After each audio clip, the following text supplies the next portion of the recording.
Hello everybody, and thank you for watching this video in which we will present the results of research entitled A Qualitative Study of Preserving English and Bilingual Teachers' Self-Concept when Learning English as a Foreign Language.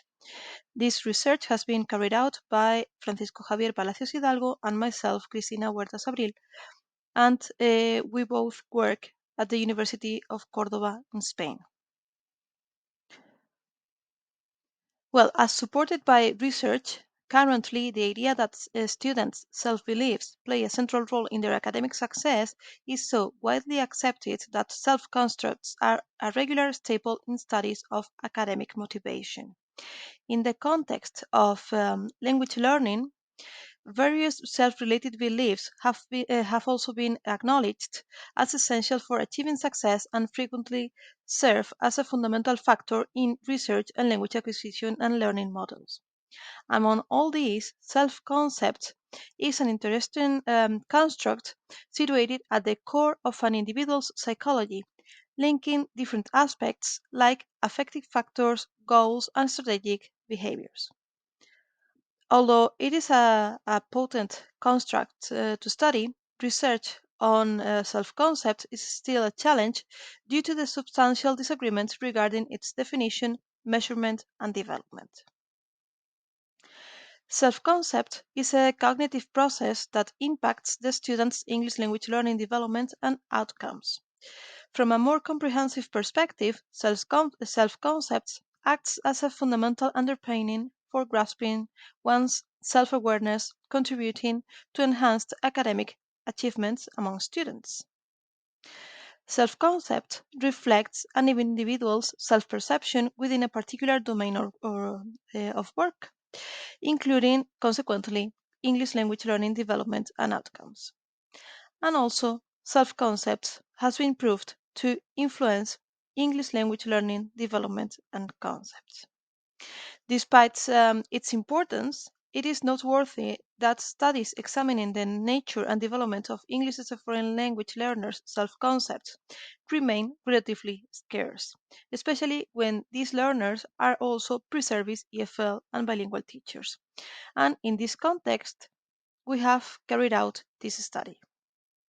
Our main objective is to analyze the perceptions of a group of pre-service English and bilingual teachers regarding the role of self-concept in language learning and teaching in the post-pandemic digital era. To reach this objective, a series of research questions have been posed. First, what are the perceptions of pre-service English and bilingual teachers regarding the role of self-concept in language learning and teaching? What are, according to them, the positive effects of self-concept in language learning and teaching? And finally, what are, according to them, the negative effects of self-concept in language learning and teaching? Um, the methodology of this study, well, this study was designed following a qualitative research approach and a descriptive cross-sectional and correlational method. The study was developed in the context of the course Foreign Language for Primary Education Teachers, English, a compulsory subject of the third year of the degree in primary education and the double degree in English Studies and Primary Education from the University of Córdoba in Spain.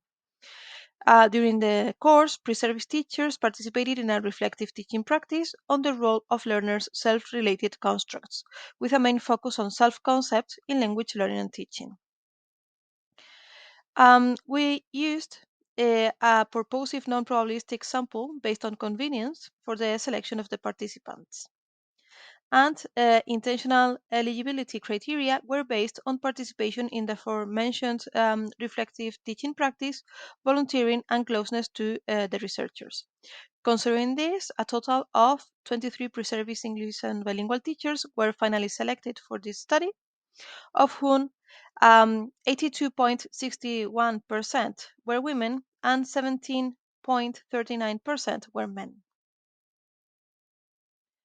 Regarding the data collection and analysis, to gather information for the study, participants were asked to share in a written reflective text their impressions and ideas on how self concept might have an effect on language learning and teaching in the post pandemic digital era.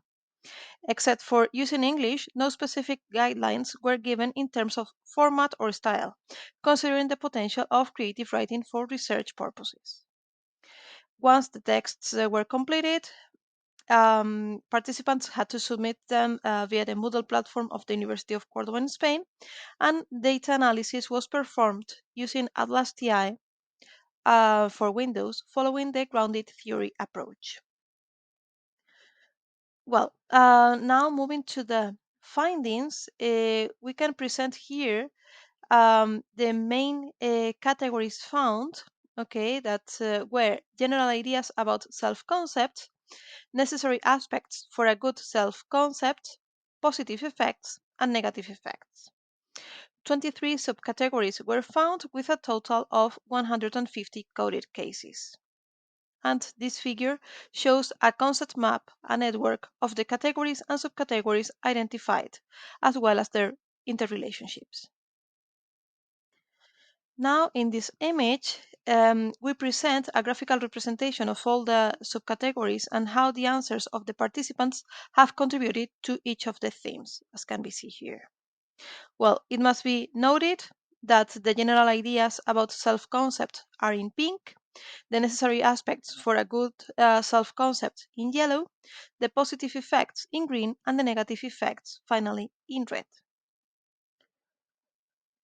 Moving to the general ideas, well, in relation to the general idea of self-concept, participants agree that this influences both everyday life situations and academic issues, and that is a dynamic construct that fluctuates due to the interactions that the person has with the environment, and in particular with the important people in our lives.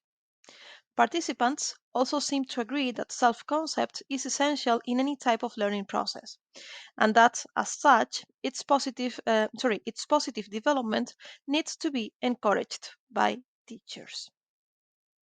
Nevertheless, some respondents claim that despite its importance, some teachers pay little or even no attention to its promotion in the classroom, which results in a loss of confidence and communication skills in students.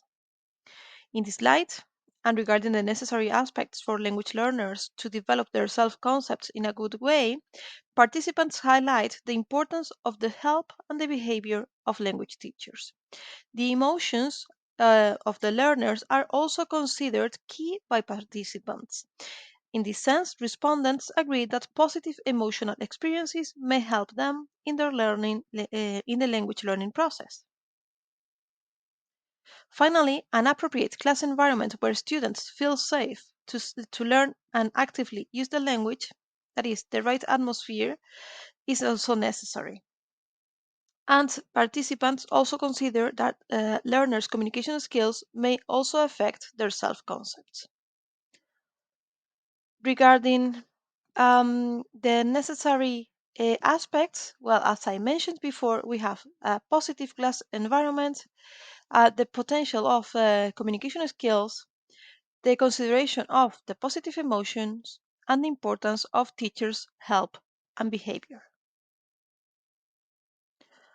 Moving now to the positive effects of a good self concept, participants consider that in the same way that the class environment and good communication skills were seen as necessary aspects for language learners to develop their self concept positively, participants also consider that a good self concept might result also in a good class environment and in an increase of those communication skills.